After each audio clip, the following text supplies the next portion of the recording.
Hey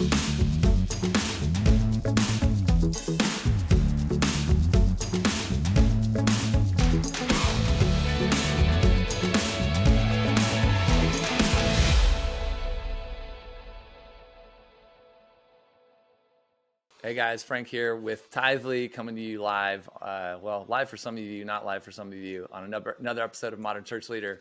I'm actually really excited. We're going to have a fun conversation today with my new friend, Steven. Steven, what's going on, man? Welcome all the way from Canada. Hey Frank, how's it going? It's Very jealous good. of you in San Diego there right now. Yeah, we have no snow. We have clouds today, but no snow. And I hear it's snowing out your way. Yeah, very unusual for there to be snow in the city in Vancouver, but it's all Christmassy and looking rather magical. It's awesome.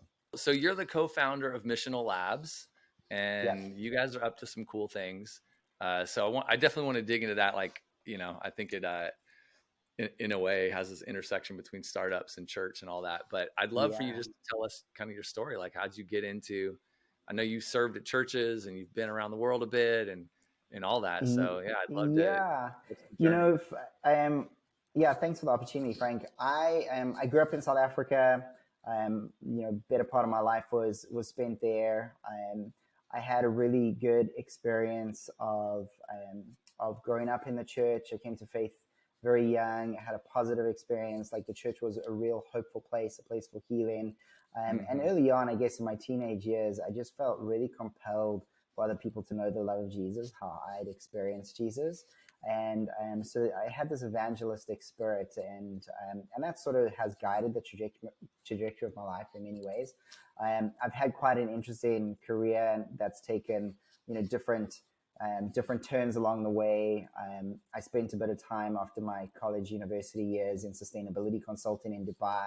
And that really as well was just born out of this care for creation, for the environment, for the world that we live in, that was rooted in my faith. And I saw that as just like a real tangible way that we can make a difference for the world that we live in. And so I spent time in the Middle East, which was also a really fascinating experience, living in a predominantly Arab Muslim culture. That really challenged my faith. It was quite a desert season, literally and figuratively, but it propelled me into, really recognizing that, asking the question, is Jesus who he says he was?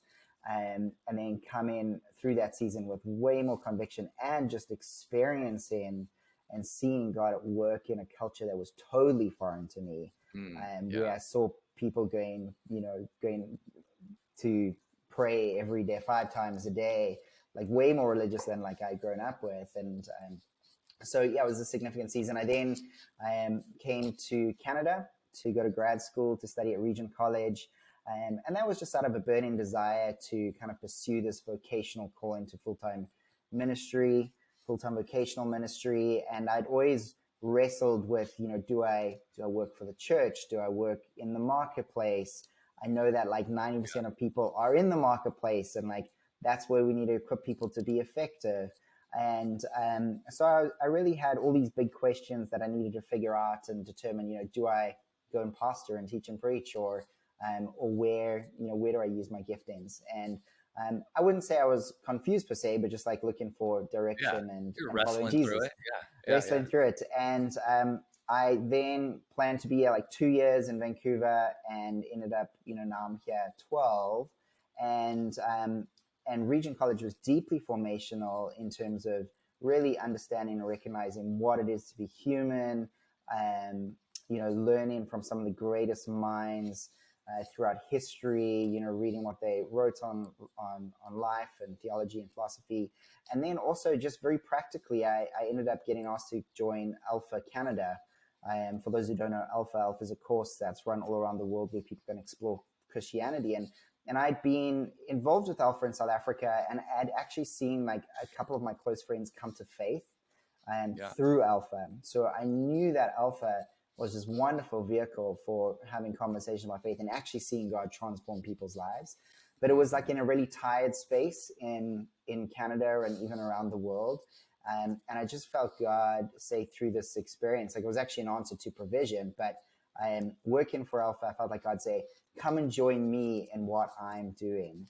and he actually gave me this whole new imagination for evangelism and actually what that could be in Canada. So I felt like, I mean, he didn't give me the clear plan, but he stirred up my heart for saying, what would it look like to help the church reimagine evangelism in Canada? What if people my age, at the time I was sort of mid-20s, late 20s, actually thought Alpha was like cool again and not like your mother's Alpha?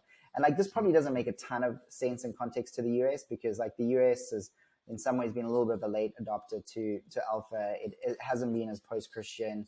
And that sometimes, for an evangelism ministry, if people are predominantly Christian, then, but it is increasingly an effective tool as, Right. secularism takes root across the US. But yeah, I mean, what was cool about that was that helped me to engage with the church right across Canada, even around the world, to think about, what are the ways in which we're really engaging people. Innovated in terms of product and distribution, and Alpha was originally a set of talks that we then piloted as a youth film series, and then we created a new film series, and our Alpha Canada arm almost became sort of like the innovation hub / arm for some of what was happening around the world. So that was really exciting to be a part of that. And then briefly was invited to go join John Mark Comer at Bridgetown Church in Portland to help lead the team there, and then help launch Practicing the Way. It's something that John Mark had been working on with his team and leading the church through. So I'd kind of like done the evangelism thing. Alpha was birthed out of a church called HTB in the UK. And I really saw Practicing the Way as a way to think about the discipleship, how we're being shaped and formed in our culture where we are so often being disformed, And so that was a really crazy, fun, bizarre season too, because it was in the middle of the pandemic, and I was kind of commuting back and forth between Vancouver and Portland, and ultimately ended up having some visa challenges. How'd you commute during the pandemic? Like everything was shut down, I know it. Like for some reason they gave me like exemption to cross the border, so I wouldn't have to do COVID tests, and it ended up being easier to drive. But essentially my wife, she was Australian, and the US wasn't processing visas. So we were kind of stuck in this weird limbo season. So yeah, I just felt the pandemic realities in like a whole lot of different ways. And that actually forced me to think a lot about the things that I'm doing now. So yeah, all good seasons.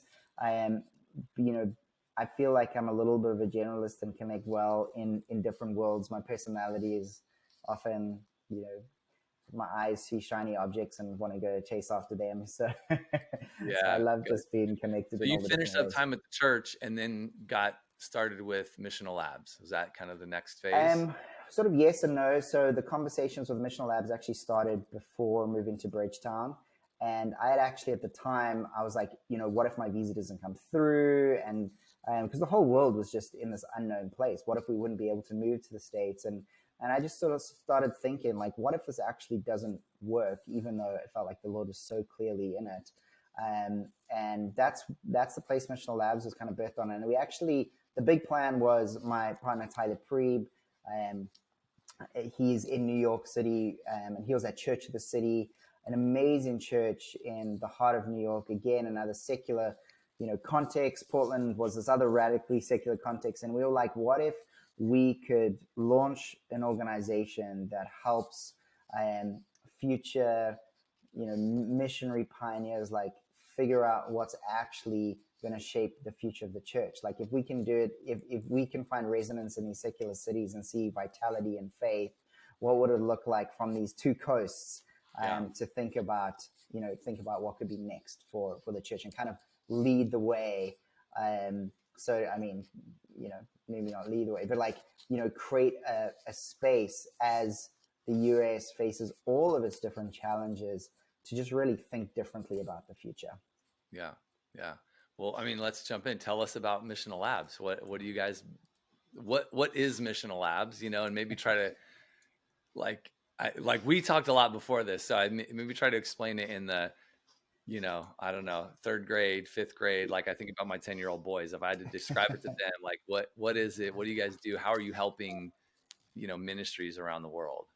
Yes, great. Thanks, Frank. So yeah, I think when Missional Labs is really it's an ecosystem that helps and supports new ventures, which are essentially like ministry startups, and renew the imagination of the church to reach the modern world. So we will, we'll all be familiar with that. Like, the church in the West is in decline. We've read the Barna studies. We've read the research of different generations and how they're engaging with faith. And we know that the church is faced with lots of different, whether it's moral failures or crisis, whatever. We know that it's a moment of decline, but we want to say, like, hey, this historically, these are actually moments where renewal can take place. And that renewal often comes through pioneering leaders, people who have a missionary heart and mindset, who are filled with the Spirit, partner with the Spirit, and are sent out. You think of Paul in his missionary journeys, his first missionary journeys. You think of the great missionaries, where they did some things well, and maybe not everything well for sure, but definitely some of the impulses. So it's kind of harnessing that and really saying, like, what will it look like to create, maybe you'll be familiar with sort of Y Combinator, or maybe like most of you in your minds are familiar with like a Dragon's Den / Shark Tank. I mean, it's sort of that, but not quite, not quite intense of that. But it's like people who have new ideas and ministries that are helping engage the edges of of mission, the new frontiers of mission, like the missionaries in the 18th, 19th century that were sent to the ends of the earth, where they had to learn a new language or culture or how to take the gospel to those places. Our modern world is changed and is changing consistently. Right. How do we as the church respond to these new frontiers? So at Missional Labs, we want to help accelerate like this next generation of ventures in terms of helping people in the way of Jesus. Right. Yeah, I love that. I mean, give us some example, like practical examples of like, ministries. And I know it may not all be ministries, but like types of organizations or even individuals that they want to start something, and somehow they connected with Missional Labs, and give us some examples of the folks. Yeah, for sure. So so this year we've had the privilege of working with a number of different ventures in different capacities around the world, mostly through the program that we've been running. But I'll give you a few examples. One of the examples that comes to mind is this guy that I met in Australia that was part of something we were doing there, and he was a pastor, and one day he was struck that a lot of his kids were just rallying around a screen, and in particular a video game. Yeah. And he was just struck by the fact that, like we launch basketball ministries and, football ministry, all these different ministries. But like nobody is really doing anything in the gaming space. And he was a gamer. And so he just felt like God saying to him, hey, like I want to use you in the space. So he quit his job and, would game. And I'm not a gamer, so like I'm not super familiar with that whole world. But he was a gamer and he got like some insane following on Twitch. And he ended up in the conversations that he was having, he would end up having these conversations and leading people to Jesus. And starting these discords where he would pray for people, and people would start talking about their challenges and their problems in life, because I guess like when you're playing these games for hours, you end up just talking about the stuff. Right. And all of a sudden he realized online, he had this ministry. And then when you start looking at the gaming world, like, I don't know if you know this, but 3.2 billion people game around the world.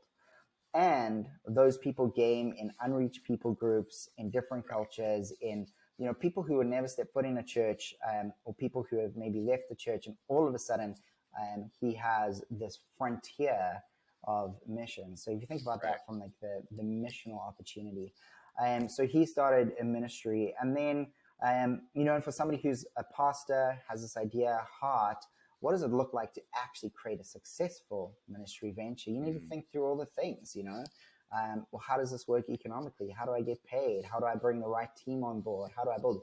And you would know this from like, as you build Tithely, it's like those things matter. They're sort of the core ingredients. Leadership matters. theology, vocation, from a Christian perspective, those things matter. So that's one example. Another example is a girl called Millie. She started this thing called Adoration House in Seattle, and really, she's creating like this house to equip the church in Seattle to pray. So she almost sees what they're doing as like a new generation of Levites, where it's about people who are being shaped to come and like bless God and what He's doing, and they have this amazing space that's in the heart of Seattle. They're opening a coffee shop, and they're just seeing people encounter Jesus and come off the streets, and in all these different things. And God's given her this vision and this heart to do that, and she's stepping out to do that. She's raising like millions of dollars to like create the space. So that's another one.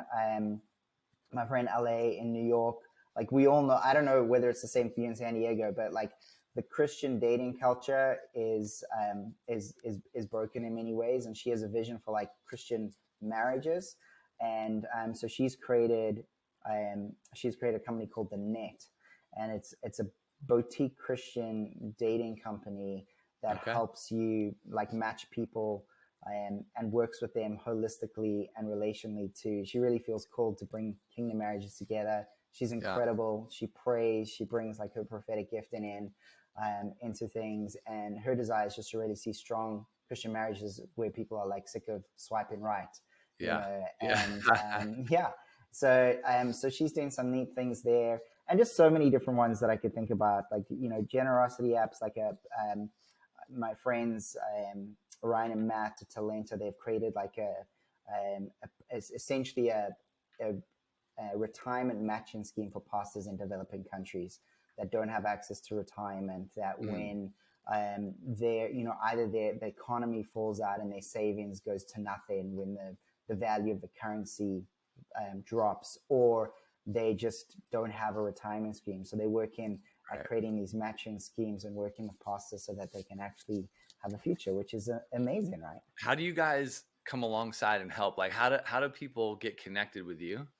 I'm sure there'll be people listening, right, that are going to get connected, but like how do people find out? Like for those familiar with like a Shark Tank or the startup world of like starting a business and trying to get funding and build something, like that's a whole universe, but it is a very kind of niche universe that if you don't kind of live in, or like just there's a lot of people I'm sure that have never even been around it. And I think even in the church, like where do you go to start something, or how do you connect with like-minded people, and how do you find that network, and how do you look at others that have started something and kind of learn from them,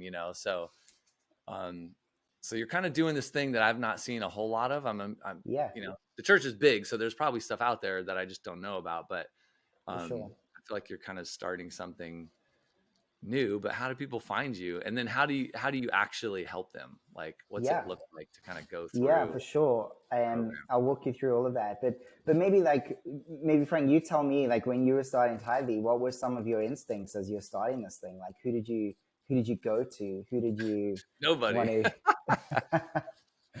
right?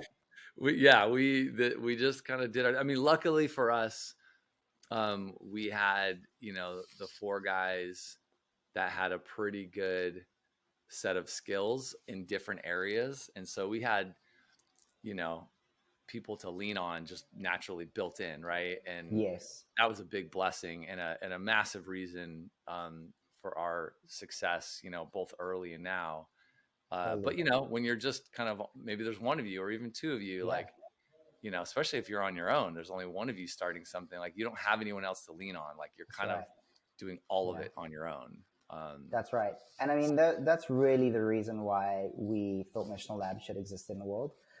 Because often people have these great ministry ideas. You go to your pastor, and bless them. They're like, that's great. Go ahead and do it. And like, I'll cheer you on. But it's not, and I'll pray for you, or I can maybe connect you with somebody. But how often does that happen? Like, and I speak to pastors, and it actually does happen, every now and then. But if it's not sort of in a line with what the church is doing and where the energy is going, then it's like, what do you do with those people? So actually, I really like, and I hope many of you are listening today, but if you feel, and when I talk to people like this, they're like, oh yeah, that's me. if you feel like you have this entrepreneurial energy and you don't know whether, like, you kind of want to work for a church and you're really passionate about the lost and people coming to know Jesus, but like you don't know if you want to work for a church, but you also don't know if you want to work in like the kind of the secular marketplace, but you have this longing to see God's kingdom come and renewed, and you have this energy, like you're probably one of these people. Right. And if you have an idea, a lot of the time people have, that entrepreneurial energy. They've actually done something about it. So they've started the thing that they had an idea about, whether good or bad. And people are all over the spectrum here. But we usually, people who have started something, who feel like they've got a valid idea, that it's been validated. We kind of looking for people who are not necessarily like solopreneurs per se, but people whose ideas have been validated more than one or two people and in community. And we're early stage ourselves, so we wanted to build networks and get the word out and say, hey, if you know of people who have just launched ministries that feel like could actually help shape the future of the church, help people in the way of Jesus, we want to talk to you. So you can come onto our website. You can nominate somebody to be a part of our accelerator program, which we run twice a year. And then once you've applied to be a part of our program, we'll go through a selection process, and we're building the program at the moment. And our hope is that we'll have some seed funding to help you, take your venture to the next level. And in our program, we take people through a curriculum, a ministry design curriculum, where we talk about everything from leadership development and building character to vocation and calling to marketing and distribution and like the economics of building a venture and like how to fundraise and what does it look like to grow a movement. And then we bring in different experts, so mentors, whether it's pastors or previous startup founders or entrepreneurs or business leaders. And we really want to create this ecosystem that people can then build what they're doing in community, right? So, and as they do that, we'll coach them on pitching. And that whole process is amazing because it actually forces people to think very clearly about what it is that they're building. Like what is the problem that you're solving? How are you going about solving that? And like, how do you make it work like economically? So it pushes them to really get focused so that they don't waste time and do all the stuff and like takes them 5 years to kind of get off the ground. So and you guys you can email me. You just did a pitch day, right? Yeah, we did a pitch day, which in itself was kind of taking a bit of our own medicine because really our last year has been trying out stuff. And our big message to the church is we're in a time where we have to create a space for experimenting and for failure and change and all the rest of it. And part of our pitch day was we'd work with these amazing ventures and we just wanted more people than just us to hear about them and to get encouraged and inspired. So we decided, we will just run a virtual pitch day. So we had friends, and we had pastors and entrepreneurs and business leaders and ministry leaders and everyone come and listen to these ventures, and we got them. We did 10 a day, 2 different days, slightly different focus on different categories, and they literally gave their pitches in 5 minutes, and it was so good. It was so compelling. And then we gave an opportunity to people who heard and say, hey, do you want to connect with anybody?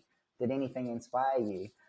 So we just want to literally, we want to build that network all over the world, over the Christian world, because there are a lot of people that have gifts that don't know, that don't feel like they're actually exercising those gifts at the moment.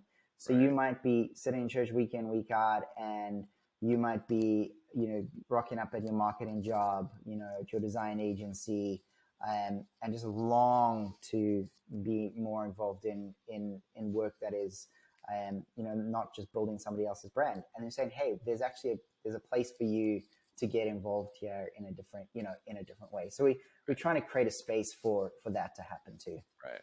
No, I love that. What's the website? Just because people should go check it out. Yeah. Go check it out. It's called missionallabs.co. Yeah. Do you have, and like going into the future, do you envision showing up in kind of major cities and doing like in-person events and trying to, Yes.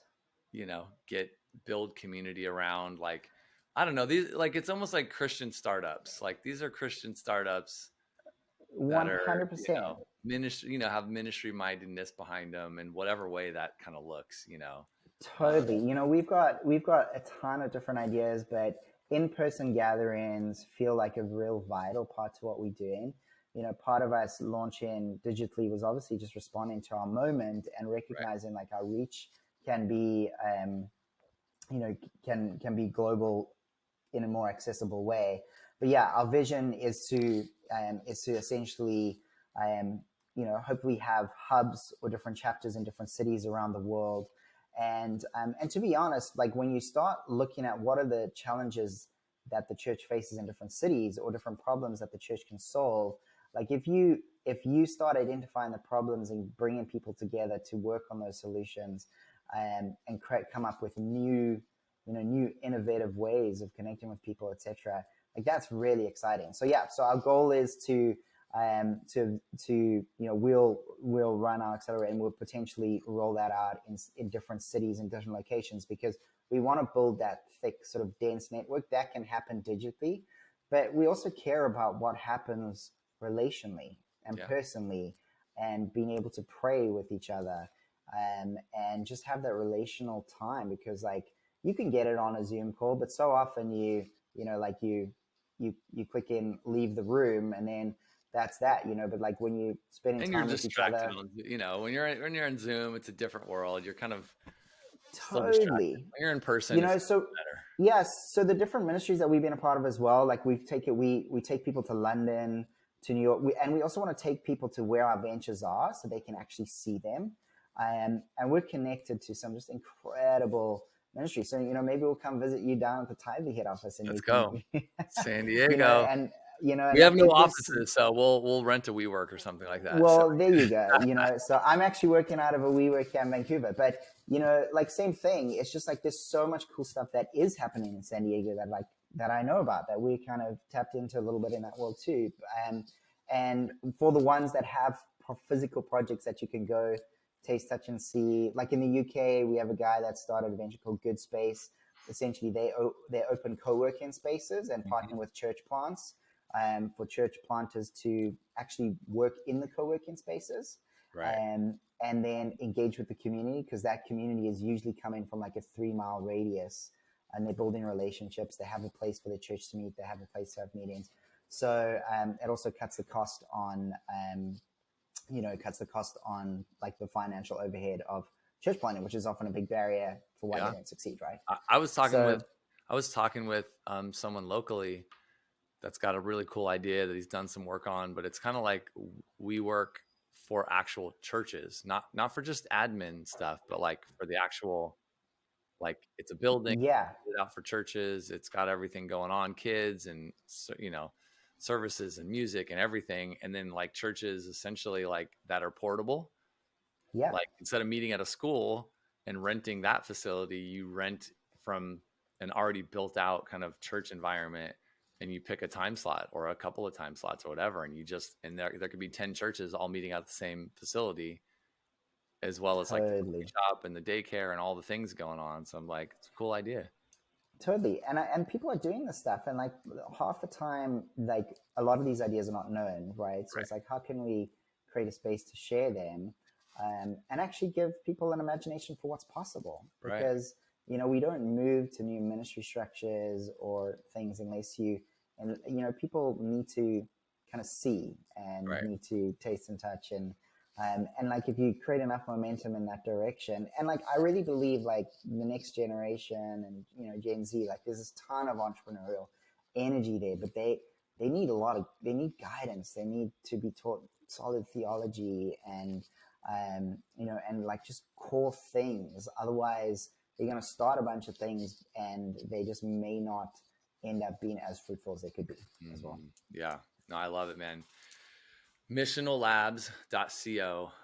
People got to check it out. But before we jam, because I don't want to take all your time, I know we're kind of going here, but let me ask you a couple rapid fire questions. Great, let's go. Got it? Okay. First one, what's a ministry leader or pastor that you've just been massively inspired, like a mentor in your life that you have learned a ton from? Great. So I would say quite close to home for me is a lady by the name of Shayla Fisser. She's a great friend, but she was also my boss at one stage. She leads Alpha Canada. She's just an amazing, amazing woman leader who believed in me as a younger leader and has really done an amazing job at just seeing potential in younger people. And so much of who I am as a leader is a result of the way that she's taught me to lead, encouraged me to lead, given me the space to both flourish and kind of fail as a leader as well. So Shayla, I also, obviously working with John Mark Comer, I've learned a great deal from John Mark and loved working with him. John Tyson, I just think John Tyson is an incredible mind. And like Mark Sayers, some of you may not be familiar with Mark Sayers. He's from Melbourne, Australia. And he's, I would say, one of the most prophetic, profound cultural commentators for the church in our time. And so I glean a ton from him and the way that he makes sense of a very complicated and complex world and distills it for average guys like you and me to do ministry well. What's a book that you just think everybody should read? Yeah, a book that I think everybody should read. Gosh, so many different ones come to mind. I think the one that has honestly been resonating with me the most has been, oh gosh, why am I blanking on the title? It's on the spot. Oh, there you go, on the spot. It's called A Life We Longed For. Am I going to get that right? It's by Andy Crouch. I got to look it up here. Hold on. The Life We're Looking For. That's it. The Life We're Looking For by Andy Crouch. And it's just this beautiful look at how we have to think about community differently, as an antidote to the anxiety and the loneliness in our culture. And I think it gives a really compelling vision for what it means to be the church in ways that actually can feel tangible and actionable, that are less about, coming together in a gathered space, but like, what does that look like in our homes, in our families, in that side of things. So I recommend everybody read that book. Love it. All right, I could say so many more things, but last one. Give me a podcast that you're listening to right now. Oh my gosh. The one, I feel like I don't have crazy amounts of time to listen to podcasts, but the one I sort of religiously listen to is called the Rebuilders Podcast with Mark Sayers. Just the Rebuilders, like Rebuilders podcast. Rebuilders, yeah. Okay, got it. Rebuilders Podcast by Mark Sayers. Absolutely worth its weight in gold. Just brilliant. Love it. That's awesome, man. Well, Missional Labs, people need to check it out. Stephen, this is great. Thanks for coming on. Thank you so much, Frank. So good to connect. Yeah, absolutely. And guys, thanks for listening. Grateful for you. Help spread the word. Tell everyone about the show. We love interviewing pastors and church leaders and folks like Stephen that are just doing things in the church to make a difference. We'll catch you next week on another episode of Modern Church Leader. Bye-bye.